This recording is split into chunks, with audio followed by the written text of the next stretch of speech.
সম্মানিত গ্রাহক আমাদের অভিযোগ দিয়েছে তার বাসায় বিদ্যুৎ নেই। দেখেন হ্যাঁ এই আছে পাওয়ার, এখন হ্যাঁ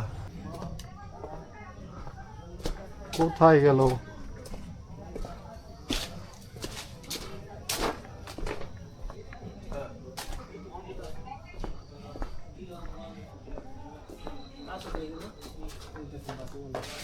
এই দেখেন এই বিদ্যুৎ আছে। এই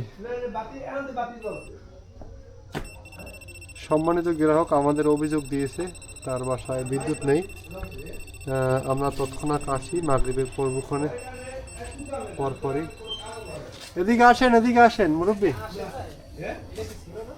না আমি ছেলে না আমার ঘরের ভিতরে দুইটা মিটার। এখন কি ভিতরে বিদ্যুৎ আছে? হয় এখন তো ভিতরে আছে ভাই। আমি এই মিটারের দ্বারা আমি কথা কইছি ভাই। আমি কোনো বাতি এই দেখেন এই হ্যাঁ এই দেখেন হ্যাঁ এই আছে পাওয়ার, এখন হ্যাঁ এখনো আছে। এই দেখছেন